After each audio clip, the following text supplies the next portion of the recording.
नमस्कार विद्यार्थी मित्रांनो, स्वागत आहे तुमचं आजच्या या व्हिडिओमध्ये. आजच्या या व्हिडिओमध्ये आपण या ठिकाणी बघणार आहे जो आपली सिरीज चालू आहे NMMS 22 डिसेंबर 2024. हा जो पेपर आपला चालू होता त्या पेपरचं या ठिकाणी आपण विश्लेषण बघणार आहे. यापूर्वीच्या व्हिडिओमध्ये आपण त्या ठिकाणी आपण 17 प्रश्न टाकले होते. तर या ठिकाणी आपण लगेचच पुढच्या विचार जाऊ. म्हणजे पुढचा जो प्रश्न आहे आपले बघू. 17च्या पुढचे 18 प्रश्न आहे आपल्याला बघायचा आहे. तुम्ही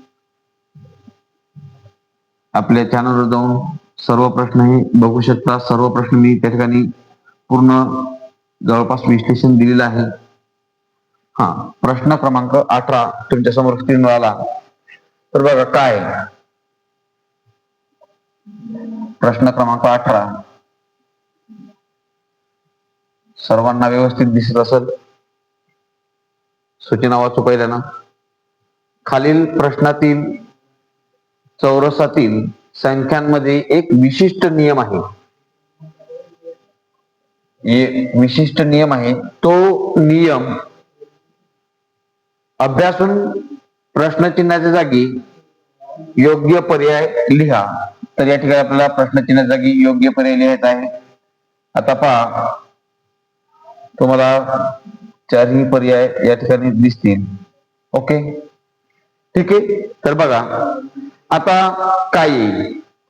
तर या ठिकाणी जर आपण बघितलं तर आडवी लाईन आणि उभी लाईन या ठिकाणी प्रश्नचिन्ह आहे आणि या प्रश्नचिन्हाच्या जागी आपल्याला काढायचं नेमकं येईल काय. जर एक विचार केला तर या ठिकाणी आपण जर पाहिलं तर सगळ्यात लहान संख्या बघू आपण 8. या संख्याला जर 8 न भागलं तर येथे 1 उत्तर आणि 1 हा कशाच तरी वर्ग आहे म्हणजे 1 चा वर्ग 1. त्याच्यानंतर 32 ला जर तुम्ही भाग दिला 8 न तर 8 चूक 32 म्हणजे कशाचा वर्ग आहे हा 2 चा वर्ग आहे. आलं लक्षात नाही. त्याच्यानंतर याला जर भाग दिला आपण तर 8 8 64 बरोबर आहे. 8 8 64 आणि 8 1 8 म्हणजे कशाचा वर्ग आहे हा तर या ठिकाणी 9 चा वर्ग आहे. म्हणजे ह्या ज्या संख्या आहेत ह्या कशाचा तरी वर्ग आहेत. म्हणजे 8 न भाग दिल्याच्या नंतर कशाचा तरी वर्ग आहे. त्यानंतर हिला पण पाहू आपण 8 8 9 72 म्हणजे उत्तराला आपण 9 म्हणजे 9 कशाचा वर्ग आहे तर 3 चा वर्ग आहे. ओके, मग या ठिकाणी काय वागले पूर्ण वर्ग या लागली. मग आपण डायरेक्ट पर्याय लिहू. ओके, जर आपण 412 ला 8 न भाग दिला तर भाग जाते का 8 1 8 2 16 8 24 8 चूक 32 आणि 8 पंच 40 उरला किती 1. भाग जात नाही, संख्येनेच भाग जात नाही. मग इथं प्रश्न येणार नाही आपलं हे उत्तर येईल. ओके, त्याच्यानंतर 372 जर याला आपण 8 न भाग दिला तर 8 चूक 32 उरतात किती 5. 8 45 8 सकम 48 याला पण भाग जात नाही. इथं पण पर्याय येणार नाही. पुढचा प्रश्न 392 जर या संख्येला तुम्ही 8 न जर भाग दिला तर 8 चूक 32 उरतात किती 7 आणि 8 9 72 म्हणजे 49. आणि या ठिकाणी जर 49चा जर विचार केला तर कशाचा तरी वर्ग आहे म्हणजे 7 चा वर्ग 49. आणि आपला नियम तो चालू होता की ही जी संख्या आहे या संख्याला जर तुम्ही 8 न भाग दिला तर मिळणारं उत्तर हे कशाचा तरी वर्ग आहे. आपण 512 ला जरी भाग दिला आपण 8 न तर 8 1 8 8 45 8 सकम 48 आणि उरले किती 3 तर 8 चूक 32 64 कशाचा आहे तर 8 चा वर्ग आहे. आलं लक्षात. तसंच आपल्याला 49 उत्तर आलं आणि हा 7 चा वर्ग आहे म्हणजे आपलं पर्याय 3 नंबर अगदी योग्य आहे. पर्याय क्रमांक 3. तर या ठिकाणी उत्तर जे आहे तर पर्याय क्रमांक आपला 3. ठीक आहे, चला पुढचा प्रश्न बघू. पुढचा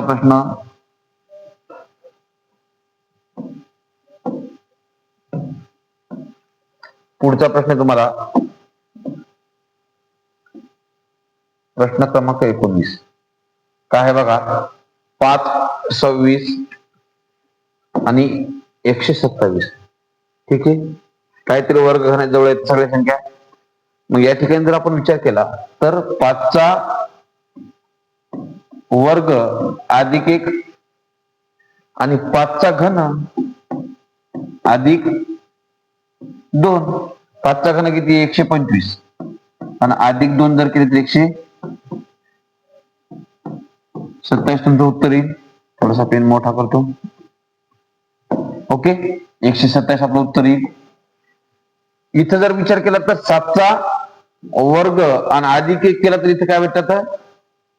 7चा वर्ग अधिक 1, 7चा वर्ग 49 अधिक 1 50, म्हणजे 7चा वर्ग अधिक 1 बरोबर 50 आहे. त्याच्यानंतर इथं काय करावं लागेल आपल्याला? तर 7चा घन करावं लागेल. मग 7चा घन अधिक 2, कारण की इथं अधिक 2 केले, ते इथं अधिक 1 केला, इथं अधिक 2 केले, इथं अधिक 1 केला, इथं अधिक 2 करा. 7चा घन किती आहे? 343. 343 अधिक 2 जर केले तर 345. 345 आपलं उत्तर मिळालं. तर या ठिकाणी 345 बरोबर आहे. पुढं 9चा वर्ग 81 आणि 81 अधिक 1 82, म्हणजे 9चा वर्ग अधिक 1 जर केला तर 81 ने 1 82, म्हणजे पुढची संख्या भेटली आपल्याला. मग या ठिकाणी काय करायला पाहिजे? 9चा घन करायला लागेल. मग 9चा घन जर आपण केला तर 9चा घन येते 729, अधिक 2 जर केले तर त्या ठिकाणी उत्तर मिळेल आपल्याला 731. कुठं आहे का? तर पर्याय क्रमांक 1 मध्ये हे उत्तर आहे. ओके, तर बघा 701 आपलं उत्तर आलेलं. आपलं पर्याय क्रमांक 1 731 हे उत्तर आलेलं आहे. यानंतरचा प्रश्न तुम्हाला देतो मी HW साठी. मला कमेंट करून उत्तर सांगायचं. ओके, बघू आपण काय उत्तर येते, कोणाची काय कमेंट येते बघू. प्रश्न बघून घ्या. या प्रश्नात तुम्हाला घरी सोडवायचा आणि उत्तर मला या ठिकाणी सांगायचं आहे. ठीक आहे, प्रश्न क्रमांक 21. चला, प्रश्न क्रमांक 21 काय? तर विद्यार्थिनींच्या एका रांगेत नंदिनी डावीकडून 5वी.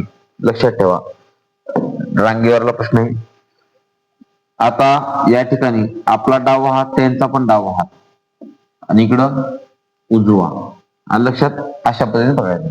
मग विद्यार्थिनींच्या एका रांगेत नंदिनी डावीकडून 5वी. डावीकडून 5वी म्हटल्याच्या नंतर इकडं 4 येतात बरोबर, म्हणजे जर येतात 5वी. व रेश्मा उजवीकडून 6वी. म्हणजे रेश्मा कुठे आहे? इथे आहे नंदिनी आणि इथे रेश्मा. आलं लक्षात? रेश्मा उजवीकडून 6वी आहे. याचा अर्थ काय? 6वी म्हटल्याच्या नंतर इथं 5 आहे, तरीही 6वी. आलं लक्षात नाही? लक्षात ठेवा, डावीकडून 5वी म्हणजे इकडे 4 आहे तर ही 5वी आहे. इकडून 6वी, उजवीकडून 6वी आहे रेश्मा, म्हणजे इथं 5 तर तैची 6वी आहे. जेव्हा त्यांनी आपापसातल्या जागा बदलली तेव्हा नंदिनी डावीकडून 13वी झाली. आता नंदिनीने काय केलं? जागा बदलल्या, म्हणजे रिप्लेस केले. तर या ठिकाणी कोण आली? मग मी पेन चेंज करतो म्हणजे तुमच्या लक्षात येऊन जाईल. जागा बदललेली पहा, इथं आली आता रेश्मा. कोण आली? रेश्मा. आणि इथं कोण आलं? तर इथे येणारी नंदिनी. याने जागाची आता आदला बदल केलेली आहे. ही नवीन जागा आहे. जी हिरवी आहे ती नवीन जागा आहे. आता लाल आहेत त्या जुन्या जागा होत्या. तर बघा, या ठिकाणी जागा बदलल्याच्या नंतर काय म्हणते? तर ती 13वी झाली. कोण? डावीकडून. एकूण 13वी झाली. मग आता ही 4 5 6 7 8 9 10 11 12 आणि 13वी झाली. बरोबर 13वी झाली आता नंदिनी. तर रेश्मा उजवीकडून किती होईल? तर रेश्मा उजवीकडून किती होईल?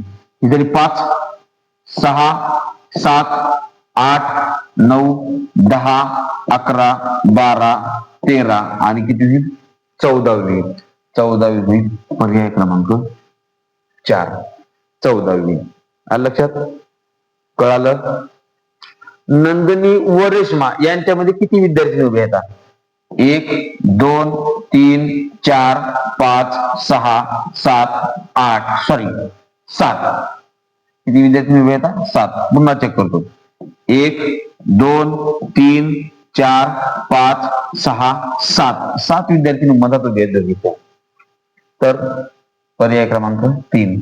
या ठिकाणी प्रश्न 21 आणि 22 साठी सुटला. म्हणजे आपले दोन्ही प्रश्न सुटले. काहीच वेळ लागत नाही, एकदम सोपा प्रश्न असते. लक्षात ठेवा, ज्या वेळेस आपण रांगेवरील प्रश्न सोडत आहे, जर या ठिकाणी जर तुम्हाला उभी रांग दिली ना, तर समोरचा भाग हा पकडा, हे समोरून आणि हे पाठीमागून, हा पाठीमागून, अशा पद्धतीने प्रश्न सोडवायचा. काहीच अवघड नाही. आपल्याला समजून सांगायला लागलो म्हणून थोडा वेळ लागला, नाहीतर जवळपास 20 सेकंदात 10 सेकंदात याचं उत्तर येते. काहीच अवघड नाहीये. ओके, या ठिकाणी आपण पुढचा प्रश्न बघू. नेक्स्ट प्रश्न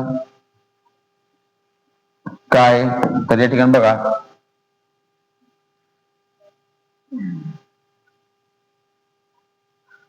तुम्हाला एक आकृती दिलेली आहे आणि गटात न बसणारी आकृती या ठिकाणी तुम्हाला ओळखायची आहे. म्हणजे गटात बसण्याऐवजी वेगळी आकृती ओळखायची.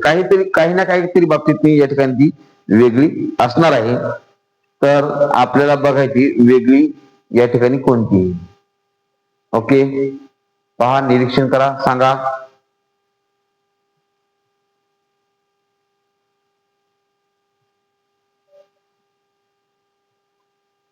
तर पर्याय क्रमांक 4 हे आपलं उत्तर येईल. पर्याय क्रमांक 4. आलं लक्षात? पर्याय क्रमांक 4 ही आकृती या ठिकाणी काय आहे? वेगळी आहे. ही आकृती वेगळी आहे. त्याच्यानंतर जो पुढचा प्रश्न आहे, तर पुढच्या प्रश्नामध्ये काय, तर ही सुद्धा या ठिकाणी वेगळी आकृती आपल्याला ओळखायची आहे.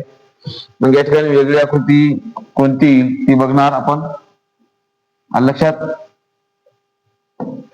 तर पहा, या ठिकाणी जर तुम्ही एक विचार केला तर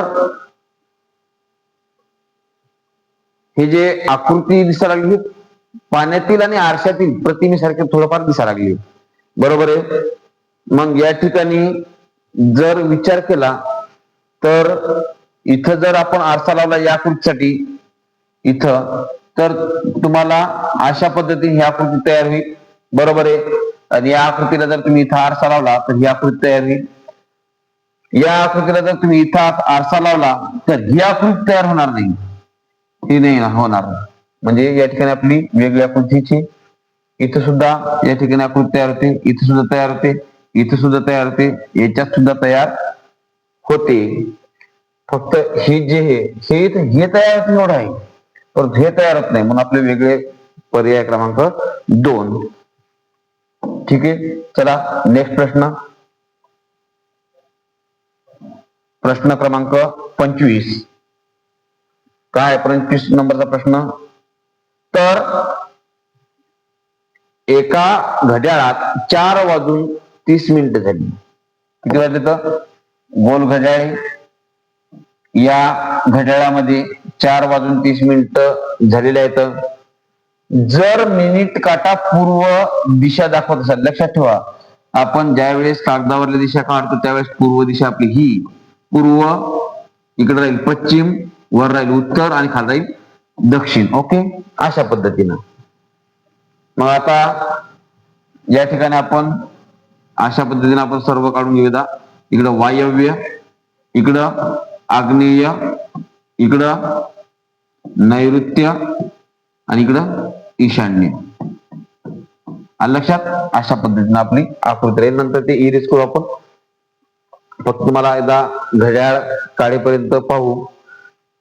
जर मिनिट काटा पूर्व दिशा दाखवत असेल, कोणता दिशा, म्हणजे मिनिट काटा जो आहे पूर्व दिशा दाखवा लागला, म्हणजे या ठिकाणी आपली घड्याळ आहे आणि जो मिनिट काटा हा इकडे दाखवा लागला आणि 4:30 वाजले, म्हणजे काटा किती रे 6 वर आहे, बरोबर आहे. मग इकडे किती वाजले आपले, इथे किती राहतील 12, इथे किती राहतील आपले 3, इथे किती राहतील आपले 9, आणि या ठिकाणी काय राहील आपले 4 राहतील, बरोबर आहे. याच्यामध्ये 5 आणि थोडस आपण वर घेतलं तरी चालतील. इथं 4 राहिले आपले. जर मिनिट काटा पूर्व दिशा दाखवत असेल तर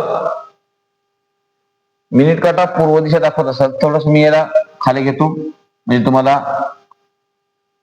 पाहण्यास सोपं जाईल.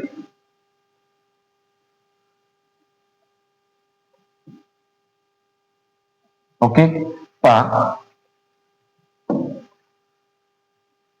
जर मिनिट काटा पूर्व दिशा दाखवायला, मिनिट काटा पूर्व दिशा दाखवायला लागला म्हणते, मग मिनिट काटा जर ही दिशा दाखवत असेल आणि आपला तास काटा कुणीकडे, सॉरी मिनिट काटा पूर्व दिशा दाखवायला म्हणते ना, जर मिनिट काटा पूर्व दिशा दाखवत असेल, मिनिट काटा पूर्व दिशा म्हणजे आपल्याला अशा पद्धतीने, हा बरोबर, मिनिट काटा पूर्व दिशा, मिनिट काटा आपला हा आहे, बरोबर आहे, मिनिट काटा हा आहे, हा जर पूर्व दिशा दाखवत असेल तर तास काटा कोणती दिशा दाखवत, तास काटा आपला हा आहे, मग या तास काठाची दिशा कोणती राहणार आहे, इकडे जर पूर्व असेल आपला तास काटा हे चालला इकडे, म्हणजे उत्तर काय आपलं ईशान्य दिशा दाखवत आहे. तर पर्याय क्रमांक 1. लक्षात ठेवा, घड्याळ काढायची पटकन आपण पाहून घ्यायचं, 6 आपल्या इकडे मांडले तर अशा पद्धतीने हा प्रश्न सोडवायचा असतो. ओके, चला पुढचा प्रश्न. नेक्स्ट, एके दिवशी सकाळी सूर्योदयानंतर प्रतीक्षा एका खांबाकडे तोंड करून उभी होती. कधी? सूर्योदयानंतर म्हणजे सूर्य निघल्याच्या नंतर. ओके, सूर्य निघल्याच्या नंतर त्या ठिकाणी एके दिवशी सकाळी सूर्योदयानंतर प्रतीक्षा एका खांबाकडे तोंड करून उभी होती. खांबाची सावली तिच्या बरोबर उजवीकडे पडली तर तिचे तोंड कोणत्या दिशेला होते? पहा, एके दिवशी सकाळी सूर्योदयानंतर प्रतीक्षा खांबाकडे तोंड करून उभी होती. खांब आहे आणि त्या खांबाकडे तिने काय केलेलं आहे, तोंड केलेलं होतं, आणि खांबाची सावली तिच्या बरोबर, खांबाची सावली तिच्या बरोबर उजव्या बाजूला पडत होती. म्हणजे इकडून सूर्य निघतो, बरोबर आहे, मग इकडून सूर्य निघल्याच्या नंतर जर तिची सावली, त्या खांबाची सावली जर उजव्या भागाला पडत असेल, म्हणजे सावली इकडे पडायला लागली तर तिचा चेहरा कुणीकडे राहणार आहे, तर त्या ठिकाणी तिचा चेहरा राहणार आहे पर्याय क्रमांक 2 दक्षिणेकडे. पर्याय क्रमांक 2 दक्षिणेकडे त्याची चेहरा राहणार. लक्षात ठेवा, अशा व्यक्ती आता इकडून सूर्य निघणार आहे, इथं खांब आहे, या खांबाकडे जर तिनं असं इथून जर पाहिलं तर तिच्या बरोबर उजव्या हाताला, कारण उजवा हात कुणीकडे येणार आहे, तर इकडल्या साईडला येणार आहे, डावा हात इकडून येणार आहे, म्हणून उजव्या बाजूला जर सावली पडत असेल तर तिचा चेहरा कुणीकडे येणार आहे, या भागाकडे म्हणजे दक्षिणेकडे. म्हणजे पर्याय क्रमांक 2 या ठिकाणी आपलं उत्तर येईल. पुढचा प्रश्न आहे, दिशेवर नाही त्याच्यामुळे मी हे इरेज करतो. पुढचा प्रश्न आहे तुम्हाला, 2024चा विज्ञान दिन, 2024चा विज्ञान दिन बुधवारी होता, तर 2029चा विज्ञान दिन कोणत्या वारी येईल? पहा, 2024चा विज्ञान दिन कधी? बुधवारी. आणि 2029चा विज्ञान दिन, आता विज्ञान दिन कधी असतो? महत्वाचा आहे, माहिती असला पाहिजे. तर 28 फेब्रुवारी, 28 फेब्रुवारीला विज्ञान दिन असतो. CV रमन, बाकी जर काय अडचण नाही तर जास्त वेळ घालत नाही, CV रमन.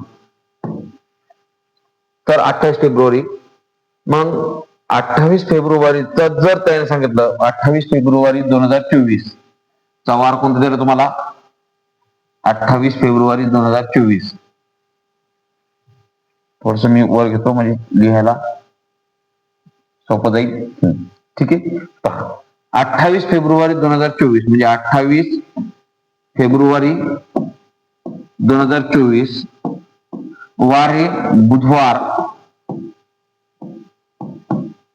पहा, एकदम पटकन सोपं, काहीच नाही. 29 मधून 2029 मधून 2024 गेले, वजा केले, काय राहिले, 9तून 4 गेले, 5 राहिले, तर 0 0 0, उत्तर किती आपलं 5. ओके, या 2024 ते 2029 मध्ये लीप वर्ष किती येतं? लीप वर्ष किती येतं? तर 2024 1, कारण की 2024 पकडा लागणार, कारण का, तर 2024 लीप वर्ष आहे आणि फेब्रुवारी पूर्ण क्रॉस केला नाही की 29 दिवस बाकी, 29 तारीख बाकी आहे, म्हणजे हे पण लीप वर्ष पकडावं लागलं आपल्याला एक, म्हणजे हे झालं एक म्हणजे 24च, आणि त्याच्यानंतर 2028 हे सुद्धा एक लीप वर्ष आहे, म्हणजे 5, 5 आणि 1 6, 6 आणि 1 7, अशा पद्धतीने आपलं उत्तर आलं 7. 7 म्हणजे या 7ला भागीला 7 जर केलं तर काय राहते 0, म्हणजे या ठिकाणी उत्तर 0, म्हणजे मागं नाही सरकायचं, पुढं नाही सरकायचं. पर्याय क्रमांक 3 बुधवार आपलं या ठिकाणी उत्तर येईल. पर्याय क्रमांक 3 बुधवार. काय केलं आपण अजून सांगतो तुम्हाला, 2029 मधून 2024 वजा केले, राहिले 5, याच्यामध्ये लीप वर्ष आले 2, मग लीप वर्ष 2 होते म्हणून आपण 2 ऍड केले, 5 आणि 2 7, भागेला 7 करून टाकले, 7 आले, म्हणजे 7च्या पटीत कुठली संख्या येऊ वारतोच असतो, म्हणजे 7 1 7 7 2 14 जरी आले असते आपले तरी वारतोच राहिला असता, वारात बदल झाला नसता. ओके, तर या ठिकाणी आपण पुढचा प्रश्न बघू.